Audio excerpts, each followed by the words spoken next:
Apapun yang terjadi atas hidup kami, Tuhan, kami akan terus setia karena Tuhan setia atas hidup kami. Kami percaya hari ini kami ada karena kebaikan dan kesetiaan Tuhan. Teruskan kasih-Mu dan anugerah-Mu. Kami tidak akan pernah bisa hidup tanpa kebaikan Tuhan. Masa depan yang terbaik pasti menjadi milik kami ketika Tuhan terus memenuhi kami dengan kebaikan dan anugerah-Mu. Sampaikan firman-Mu, kami rindu untuk mendengarnya. Kami rindu untuk melakukannya. Sebab itu menyenangkan hati Tuhan. Bukan hanya mendengar, tapi lebih dari itu, kami mau menjadi pelaku firman. Dan kalau kami melakukan firman Tuhan, surga pasti turun di tengah-tengah kami. Pertolongan-Mu, keajaiban-Mu pasti terjadi. Dalam nama Yesus, kami siap terima firman Tuhan. Yang percaya diberkati katakan, amin. Tepuk tangan sorak-sorai bagi Allah kita. Silakan duduk dan berkat Tuhan. Ya shalom Bapak Ibu Saudara yang dikasih diberkati Tuhan. Berapa banyak yang percaya bahwa kita dikasih dan diberkati Tuhan? Yang percaya berikan tepuk tangan bagi Allah kita yang luar biasa. Ya, hari ini saya sampaikan satu hal yang sangat penting saudara, dengan tema mana di padang gurun bukti kasih Tuhan di tempat tersunyi. Ya, kenapa saya katakan seperti itu saudara? Karena memang bagaimana mungkin di padang gurun muncul diberikan bakery surga. Roti surga turun untuk Israel. Terpelihara dengan sempurna, dengan ajaib. Makanya saya katakan itu nggak mungkin di padang gurun bisa ada makanan yang limpah saudara. Saya katakan bahwa mana di padang gurun adalah bukti kasih Tuhan di tempat tersunyi. Padang gurun bicara tentang tempat yang kering kerontang, panas sekali, memanggang, dingin sangat, amat sangat, penuh dengan bahaya, tidak ada pengharapan, nyaris tidak ada kehidupan, saudara. Itu padang gurun. Tapi justru di situ muncul roti, berkat yang memelihara 40 tahun, saudara. Ini keajaiban mujizat Tuhan yang luar biasa. Apakah hari ini Anda sedang berada di padang gurun kehidupan?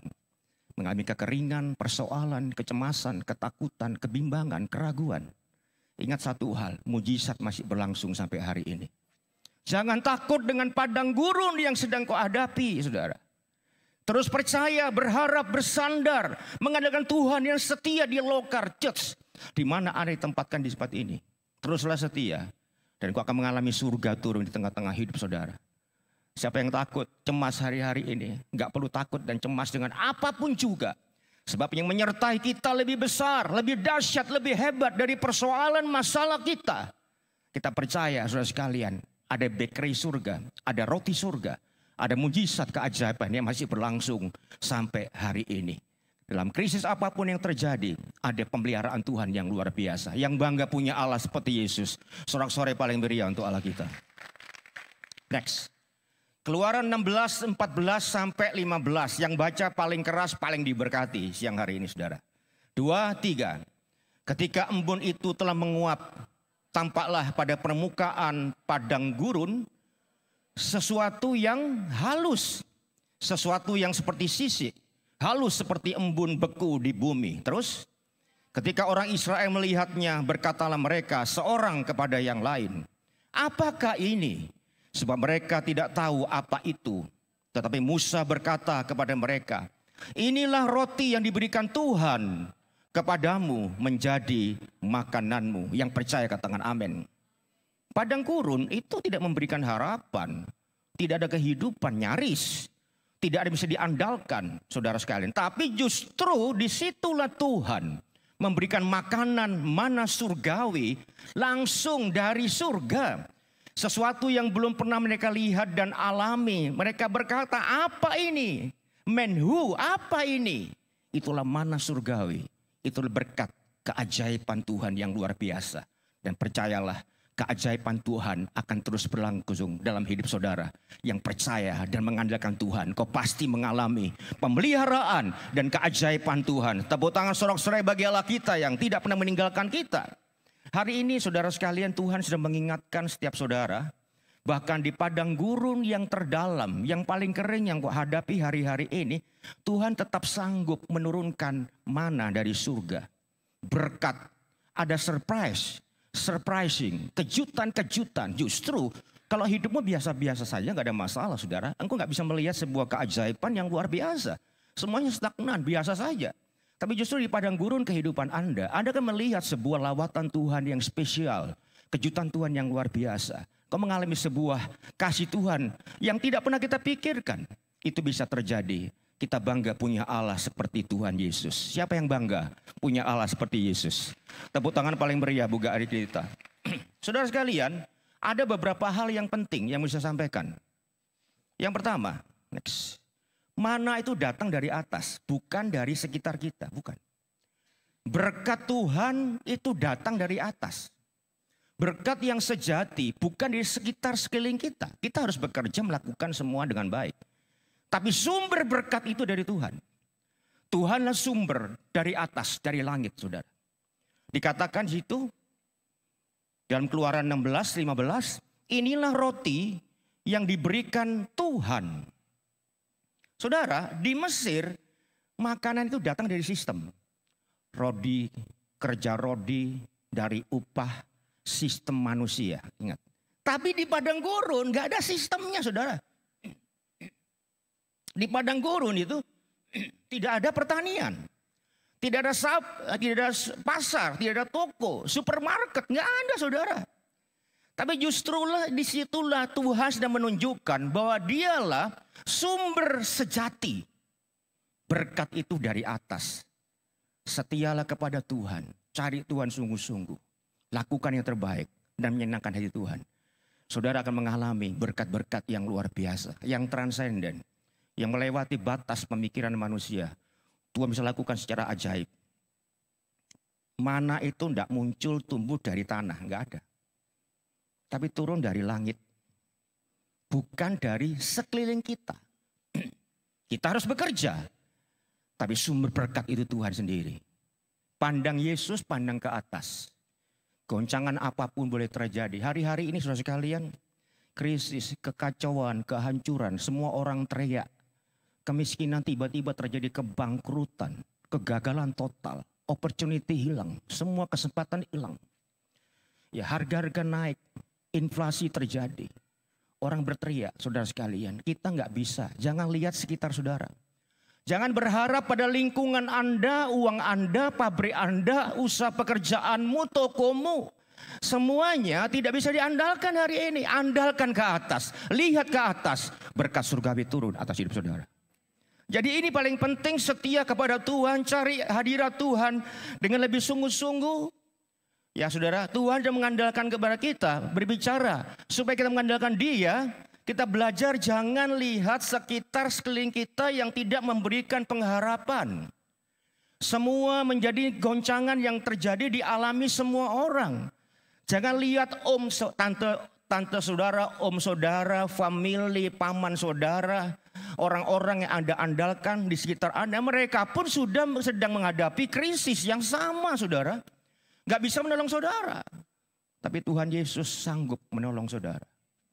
Pandang ke atas, karena mana itu turun dari atas, dari langit. Tuhan punya 1001 macam cara yang supra alami, yang supernatural untuk memberkati anak-anaknya. Burung pipit yang tidak punya gudang, nggak punya tabungan, nggak punya gaji, nggak punya dompet, tapi setiap hari diberi makan oleh Tuhan dengan cukup, bahkan limpah. Lalu bagaimana Anda dan saya meragukan pemeliharaan Tuhan, kasih Tuhan, kebaikan Tuhan. Hari ini menunjukkan kesetiaan Tuhan. Anda dan saya masih hidup sampai hari ini. Kita bisa makan dengan baik. Dan percayalah pemeliharaan yang sama, bahkan yang lebih akan terjadi ketika mulai belajar mengandalkan Tuhan. Melihat ke atas dan terus berdoa. Dan percaya hanya Tuhanlah sumber berkat atas hidup kita. Maka keajaiban yang muskil, yang luar biasa, yang tidak terpikirkan oleh manusia, itu akan terjadi di tengah-tengah padang gurun yang sedang kau hadapi. Next, Tony Evans pernah mengatakan, saat kita tidak punya apa-apa lagi, Tuhan sedang mengerjakan sesuatu yang besar. Ketika Anda berada di padang gurun kehidupan ini, yang terdalam, terkering sekalipun, ingat Tuhan sedang bekerja. Mengerjakan sesuatu yang besar. Kalau semuanya berjalan dengan normal, Anda nggak bisa melihat sesuatu yang besar, biasa saja. Tapi justru di padang gurun kehidupan kita yang terjadi krisis dan kegelapan yang terjadi, kita melihat kasih karunia Tuhan makin dahsyat. Kebaikan Tuhan mengalir, menganak sungai, mengatasi semua persoalan masalah kita. Pesan Tony Evan mengajarkan, di titik terendah sekalipun dalam hidup Anda, justru Tuhan sedang bekerja secara diam-diam untuk melakukan perubahan yang besar, mujizat-mujizat keajaiban terjadi di titik terendah hidup saudara. Nggak ada harapan lagi, tapi Tuhanlah harapan satu-satunya. Dia sanggup merubah hidup kita, menghadirkan yang tidak ada menjadi ada, yang sulit menjadi gampang. Bagi Tuhan tidak ada barang yang mustahil. Bagi orang percaya tidak ada barang yang mustahil. Siapa yang bangga punya Allah seperti Yesus? Tepuk tangan bagi Allah kita. Josh Muller, saudara, seorang hamba Tuhan dari Inggris, abad 19. Dia merawat ribuan anak yatim piatu. Luar biasa. Satu hari di salah satu rumah yatim piatu itu, saudara, tidak ada roti. Tidak ada susu sama sekali. Tidak ada uang untuk dibelikan, saudara. Dan anak-anak sudah duduk di depan meja makan yang kosong, saudara. Kemudian dengan perut yang kosong, kemudian Pak Miller, Josh Muller mengatakan, anak-anak ayo kita berdoa bersyukur untuk sarapan yang Tuhan sediakan berikan. Mungkin anak-anak ini bingung, saudara. Di meja makan gak ada makanan, kosong, saudara. Tapi sudah bersyukur untuk makanan yang sudah disiapkan oleh Tuhan. Tapi mereka percaya, mereka yakin, mereka berdoa, bersyukur, berterima kasih untuk sarapan yang sudah disediakan oleh Tuhan secara luar biasa. Sekalipun itu, saudara sekalian, mereka melihat meja yang kosong dengan perut yang kosong. Mereka berdoa dan amin. Dan apakah mejanya itu ada isinya? Tetap kosong, saudara. Tapi beberapa waktu kemudian ada pintu itu mereka terketuk.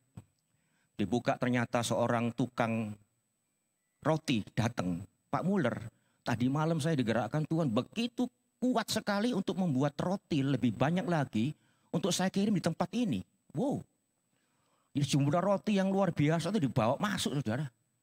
Wah, ini satu hal luar biasa. Gak lama kemudian diketuk lagi pintu, saudara sekalian, seorang tukang susu. Dia datang, Pak Muller, ini kereta susu saya rusak. Saya takut susu ini basi semua, rusak. Saya mau kasih kepada anak, boleh nggak di sini? Saya berikan semua ini. Wow, tentu saja boleh. Di padang gurun kekeringan meja makan mereka, Tuhan kirim roti dan susu yang melimpah. Sorak-sorak bagi Allah kita yang luar biasa. Ini keajaiban yang luar biasa, saudara. Ya, nggak usah takut di meja makan kekeringan hidupmu yang kering, pekerjaanmu yang kering, usahamu yang kering, apapun kerja mengalami kekeringan yang luar biasa. Tuhan bisa mengirimkan, saudara sekalian, tukang susu, tukang roti, media, lewat mereka, berkat mana surgawi turun di tengah-tengah kita. Dia Allah yang luar biasa, yang tidak pernah meninggalkan kita. Next, pesan ini sangat jelas, saudara sekalian. Di saat tidak ada jalan, saudara, Tuhan ciptakan jalan. Di padang gurun yang kering, Tuhan bisa munculkan air, mata air, sumber air, sungai yang penuh dengan air, saudara. Bagi Tuhan tidak ada barang yang mustahil. Di padang gurun kekurangan, Tuhan menurunkan mana. Muller dan anak-anak itu, saudara sekalian, bukan hanya melihat mujizat, tapi mereka memakannya dan mengalami mujizat itu. Saya percaya Anda pun yang mengasihi Tuhan, terus percaya, berharap, bersandar kepada Tuhan, yakin berkat mana surgawi, bakery surga itu turun atas hidup saudara. Dan engkau tidak berkekurangan, bahkan berkelimpahan, yang bangga punya Allah seperti Yesus. Sorak-sorai bagi Allah kita. Ini yang pertama, saudara. Yang kedua, mana itu datang setiap hari. Ingat.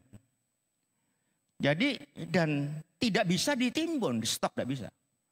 Kalau mana itu ditimbun, akan rusak, akan busuk, berbau dan berulat. Berkat yang fresh, yang segar, yang maksimal, yang indah, yang luar biasa, yang mengenyangkan, itu datang setiap hari. Anda harus mengupayakan mendapat berkat itu setiap hari. Kenapa? Karena mana yang fresh itu datangnya setiap hari. Nggak bisa di stok, nggak bisa disimpan. Anda harus berjumpa dengan Kristus setiap hari dan menikmati kasih setia kebaikannya. Bangun hubungan dengan Tuhan setiap hari. Ini penting. Karena berkat yang fresh, yang bagus itu kita harus terima setiap hari. Jangan sampai kita stok. Dikatakan situ saudara sekalian. Keluaran 16 next. Ayat 16 kita baca. Beginilah perintah Tuhan. Pungutlah itu tiap-tiap orang menurut keperluannya. Masing-masing kamu boleh mengambil untuk seisi kemahnya. Terus segomer seorang menurut apa saudara? Jumlah jiwa. Dengan keras terus Musa berkata kepada mereka, seorang pun tidak boleh meninggalkan daripadanya sampai pagi. Disimpan tidak boleh saudara. Semua orang, setiap orang mengambil menurut keperluannya. Nggak boleh disimpan, ya ditimbun dan dimakan sampai besok. Tidak boleh saudara sekalian. Jadi jelas ini pesan firman Tuhan. Mana itu datangnya setiap hari, setiap pagi saudara. Tidak bisa disimpan untuk besok. Jika disimpan akan busuk dan berulat, akan rusak, akan berbau. Ini pelajaran penting saudara sekalian. Bagaimana seharusnya kita menjadi orang Kristen yang memiliki ketergantungan dan kebergantungan harian kepada Tuhan. Nggak bisa di stok kebergantungan, ketergantungan di stok itu nggak bisa saudara.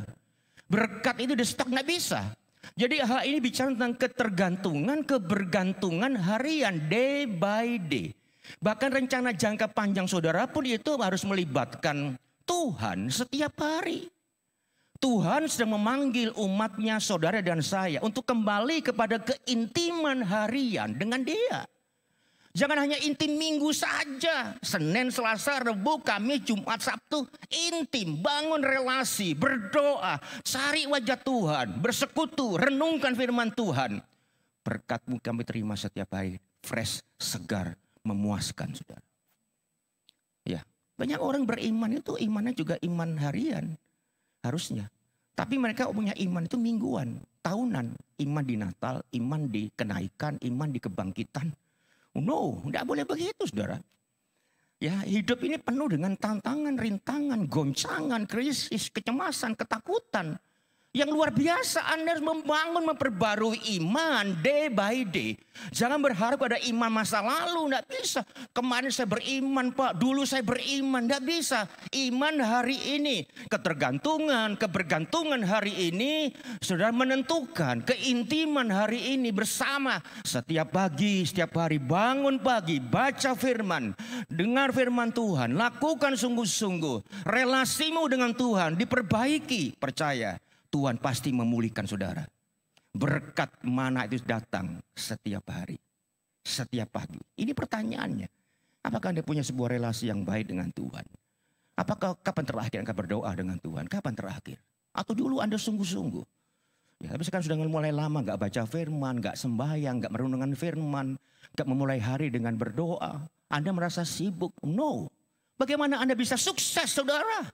Kita harus menomorsatukan relasi keintiman kita dengan Tuhan. Membangun ketergantungan, kebergantungan iman yang diperbarui hari lepas hari.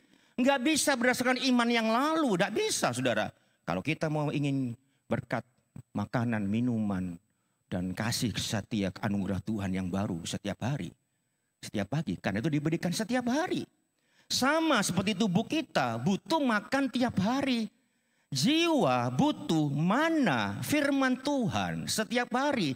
Kita butuh ketergantungan, kebergantungan, keintiman, doa, relasi yang intens bersama Tuhan setiap hari. Maka berkat-Mu akan baru, segar, dan maksimal setiap hari. Ini penting saudara. Jangan sekedar aja di gereja. Oh no, ke gereja harus saudara. Tapi sebetulnya yang paling penting adalah ketergantungan, kebergantungan, keintiman, iman yang dibangun setiap hari. Saudara sekalian, next. Banyak orang lelah bukan karena masalah yang besar. Tapi karena kelaparan rohani yang sangat kronis. Tapi orang nggak paham. Karena capek, lelah, kemudian dia tidur 8 jam, 10 jam. Bangun sudah seger. Tapi kenyataannya saya banyak menjumpai begitu banyak orang. Tidurnya 10 jam. Bangunnya saya capek Pak, lelah dan sebagainya. Saudara sekalian, harusnya selesai. Kenapa? Karena dia mengalami kelaparan rohani secara kronis. Jiwanya itu yang perlu diselesaikan, saudara sekalian. Diatasi. Kalau rohaninya dibangkitkan, bergantung, intim, relasi, imannya ditingkatkan, terus menerus. Jiwanya segar, tubuhnya sehat, dan segar saudara sekalian. Dan mereka mengalami sesuatu yang luar biasa, hidup mereka dipulihkan. Tubuh, jiwa, dan roh kita dipulihkan, diberkati Tuhan. Yang setuju beri tepuk tangan bagi Allah kita. Next, Lisa Terkius dia mengatakan, anugerah Tuhan selalu baru setiap hari. Ingat. Anugerah Tuhan, berkat Tuhan, kasih Tuhan, kebaikan Tuhan baru setiap pagi dan hari. Setiap hari. Jangan hidup dengan bekal rohani kemarin. Oh saya kemarin Pak. Oh kemarin dulu Pak. Saya dulu cinta Tuhan Pak. Saya tidur di gereja. Sehari bisa 3 kali ke gereja. Jangan ngomong dulu. Now hari ini saudara sekalian. Apakah kita seger rohani kita? Apakah kita punya relasi yang bagus, intim dengan Tuhan? Apakah kita tergantung dengan Tuhan? Ya, Tuhan nggak tanya dulu, tapi hari ini. Dulu saya Pak ketua ini, ketua itu. Doa puasa, itu dulu. Saudara. Pesan Lisa Terkius berbicara kepada kita. Kita harus mencari kekuatan dari Tuhan setiap hari. Kesegaran setiap hari. Kasih karunia Tuhan, minta setiap Tuhan. Aku mau kasih setiamu dan kebaikanmu setiap hari Tuhan. Kekuatanmu, berikan iman yang baru kepada aku. Maka Anda bisa menghadapi gempuran persoalan. Masalah yang berat, goncangan krisis. Bisa Anda atasi karena kekuatan Tuhan ada dalam diri Anda. Anda bukan manusia biasa, tapi the man of God, manusia Allah. Kenapa? Karena kita bersama-sama dan Kristus Allah ada di dalam hidup kita secara terus-menerus menginfiltrasi dan tinggal dalam hidup kita. Sehingga menghadapi apapun juga seberat apapun kita bisa. Kenapa? Bukan kita, tapi Kristus yang ada dalam diri kita. Yang memungkinkan kita menang menghadapi apapun juga. Pak Elias seorang yang tua, yang rohaninya kacau. Dulu seorang yang dipakai Tuhan, hamba Tuhan, pelayan Tuhan, setia, suka berdoa setiap hari, setiap pagi. Banyak mujizat dalam hidupnya. Tapi hari-hari ini menjelang usia tuanya yang makin tua, makin kering kerontang. Dia berkata, dulu aku ini seorang hamba Tuhan, pendoa, doa puasa. Aku setia, tapi aku sudah cukup. Aku mau istirahat. Dan dia tidak berdoa lagi, saudara. Anak-anak pergi meninggalkan dia ke kota kerja. Dia sendirian di ladang yang kering kerontang. Ya, makin hari makin loyo, udah ada kekuatan saudara. Gak pernah sembahyang. Gak pernah berdoa, gak pernah baca firman. Kenapa? Aku sudah full firman. Sombong dia.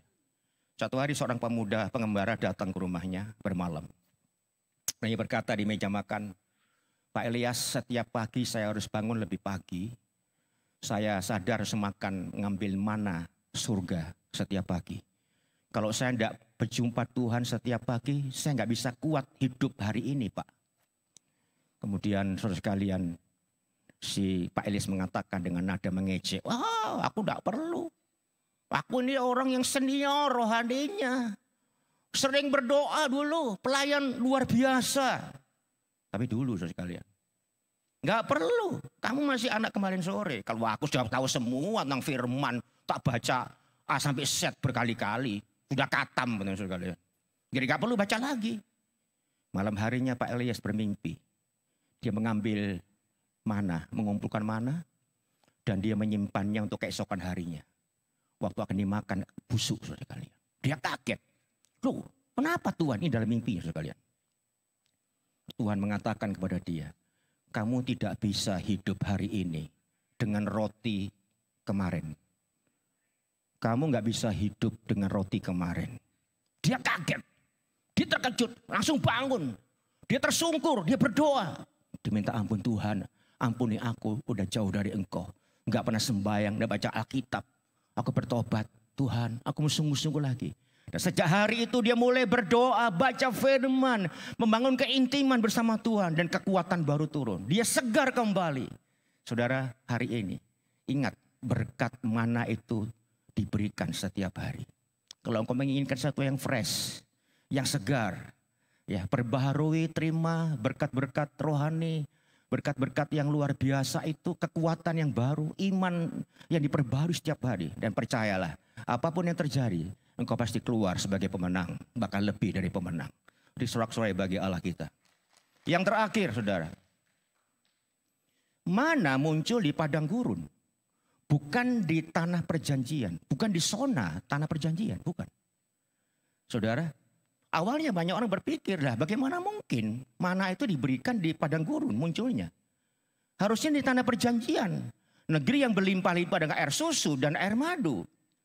Saudara, tapi justru munculnya di padang gurun. Sementara kita tahu persis padang gurun seperti apa. Tidak menjanjikan, tidak ada harapan, tidak bisa diandalkan, kering kerontang. Panas sekali, dingin sekali, penuh dengan bahaya. Tapi ingat, di padang gurun ada Tuhan. Nah ini. Seburuk apapun kondisi padang gurun, ada Tuhan. Maka mana surgawi turun, berkat Tuhan turun di situ. Seburuk apapun kondisimu, ada Yesus. Saya percaya padang gurun menjadi tempat yang sangat indah. Menjadi padang rumput yang memberkati hidup saudara. Siapa yang percaya bersama dengan Tuhan Yesus, kemenangan besar pasti menjadi milik kita. Next. Yosua 5 ayat 12. Yuk kita baca 2, 3. Lalu berhentilah mana itu pada keesokan harinya setelah mereka makan hasil negeri itu. Jadi orang Israel tidak beroleh mana lagi, tetapi dalam tahun itu mereka makan yang dihasilkan tanah Kanaan.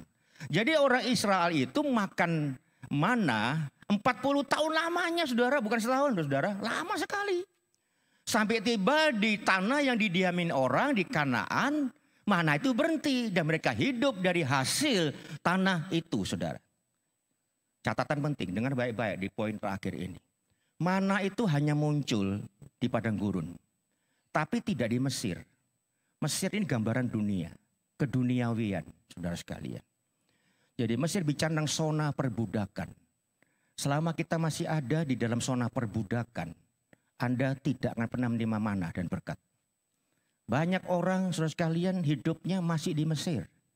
Kejahatan, dosa, kehancuran, pergumulan dengan dosa. Ya, saudara sekalian, menyembunyikan dosa dan sebagainya. Yang orang lain tidak tahu, suami nggak ngerti, istri nggak tahu, anak-anak nggak tahu, anak-anak nggak tahu, saudara sekalian. Tapi kita melakukan dosa. Dan itu, saudara, kita dalam perbudakan dosa. Maka berkat Tuhan tidak akan turun hidup kita. Sekalipun kita ke gereja, setia, membaca firman, ikut perjamuan kudus, ada di rumah Tuhan, ngasih persembahan, ngasih perpuluhan. Tapi kalau kita berkecimpung dalam dosa, zona perbudakan dosa, Mesir masih ada. Kita keluar dari Mesir, tapi Mesir ada dalam hati kita. Mesir belum keluar dari hati kita. Dosa, kesalahan, kejahatan yang kita sembunyikan dari orang lain. Ya, kita melakukannya setiap hari dengan secara diam-diam, tertutup, tapi kita tahu, Tuhan tahu. Dia seringkali melihat orang-orang tertutup. Pak, kenapa Pak? Bapak itu setia, ibu itu luar biasa. Ya, ke gereja setia, ngasih ini itu. Kok hidupnya nggak ada sesuatu yang berbeda? Nggak ada lompatan-lompatan yang berbeda. Nggak ada berkat-berkat istimewa. Iya, sebab banyak orang masih ada Mesir dalam hidupnya.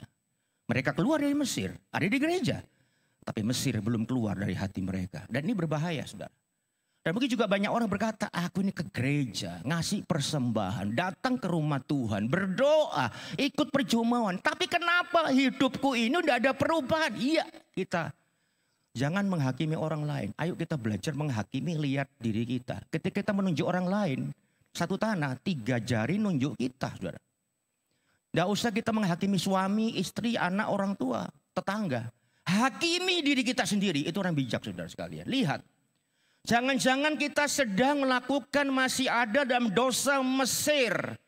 Ketegar-tengkukan, kekerasan hati, pelanggaran, keluar kiri kanan, tidak menapaki firman Tuhan. Ini membuat berkat Tuhan, mana surga tidak turun, saudara sekalian. Kalau kita ingin dipulihkan di akhir tahun ini dan tahun depan, saudara, mengalami lawatan Tuhan, ingat satu hal.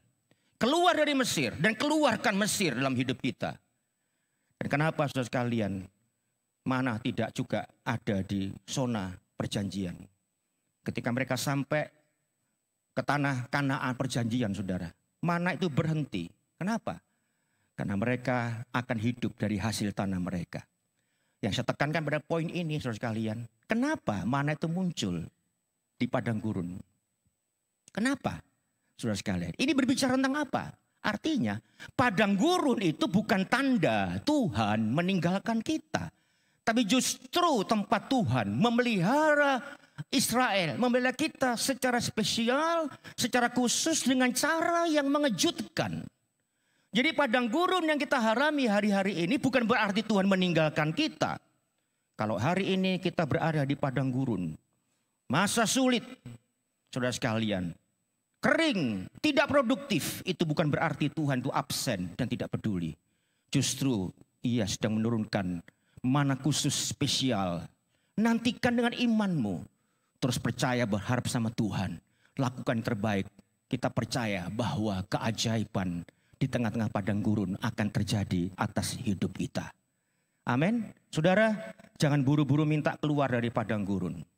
Minta Tuhan buka mata rohani kita. Bahwa di padang gurun pun Tuhan pelihara kita sampai hari ini. Ya, kesusahan, kekeringan, kita bisa melihat keajaiban Tuhan. Tuhan, bukakan, singkapkan mataku Tuhan. Betapa Engkau sangat baik. Dalam kondisi sulit sekalipun Tuhan pelihara hidupku. Saudara, kadang-kadang Tuhan tidak langsung bawa kita ke tanah perjanjian. Kenapa? Karena Tuhan ingin kita belajar bahwa pemeliharaan Tuhan itu lebih penting dari hasil kerja kita. Pemeliharaan Tuhan lebih penting dari hasil kerja kita. Seringkali hasil kerja kita yang begitu banyak tidak mencukupi kita. Seringkali membuat kita berantem, bertengkar. Hasil kerja kita membuat kita sombong, arogan, sanggup dan mampu. Tapi pemeliharaan Tuhan yang sederhana menghadirkan kecukupan, kelimpahan, dan pengucapan syukur atas hidup kita.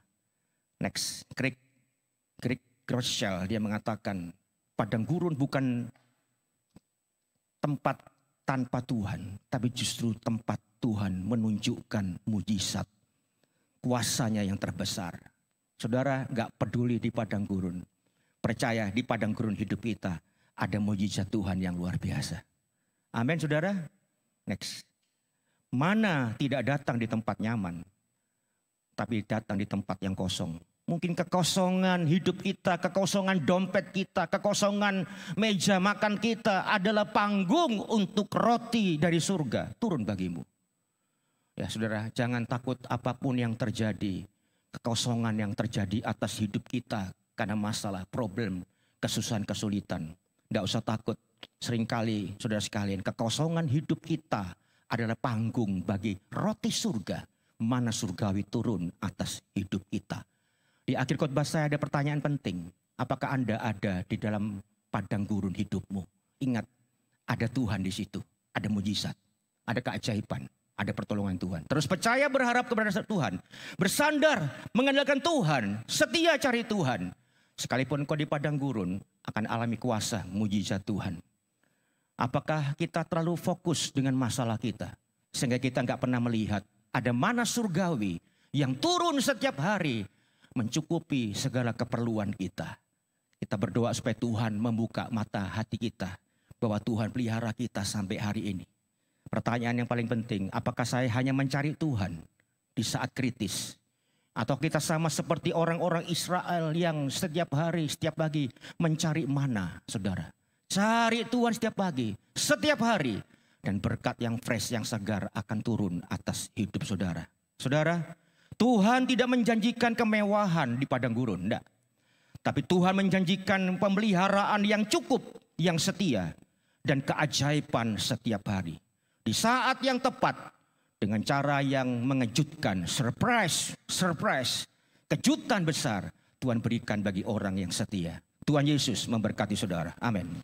Mari saudara kita siapkan hati kita. Saya berikan kesempatan yang sangat singkat untuk kita melayakkan diri kita masing-masing. Sekiranya ada hal yang tidak berkenan, mari kita layakkan diri kita masing-masing.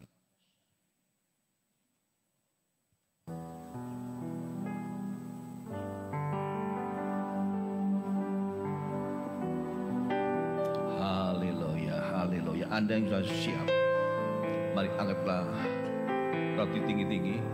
Demikian bunyi firman Tuhan. Sebab apa yang telah kuteruskan kepadamu telah aku terima dari Tuhan, yaitu bahwa Tuhan Yesus pada malam waktu ia diserahkan mengambil roti, dan sesudah itu ia mengucap syukur atasnya, ia memecah-mecahkannya dan berkata, inilah tubuhku yang kuserahkan bagimu, perbuatlah ini menjadi peringatan akan aku. Bukankah roti yang kita pecah-pecahkan adalah persekutuan dengan tubuh Kristus? Mari kita makan sama-sama dalam nama Yesus.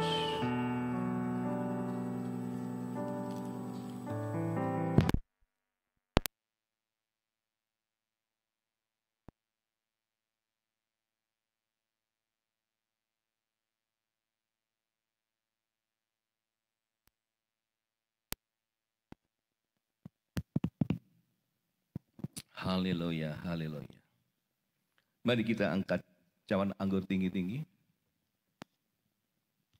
Demikian juga ia mengambil cawan sesudah makan lalu berkata, cawan ini adalah perjanjian baru yang dimeteraikan oleh darahku. Perbuatlah ini setiap kali kamu meminumnya menjadi peringatan akan aku. Bukankah cawan yang atasnya kita ucapan syukur adalah persekutuan dengan darah Kristus? Mari kita minum sama-sama dalam nama Yesus. Haleluya. Mari kita mengucap syukur Bapak. Ada sangat singkat waktunya. Mari kita mengucap syukur. Langsung menyembah musik. Haleluya. Glory, glory, glory. Haleluya. Mari kita menyembah, mengucap syukur. Oh, haleluya. Haleluya. Haleluya. Kami bersyukur. Oh, buat kasih, buat tebusan ya Tuhan. Oh, haleluya. Peace and day. God bless you.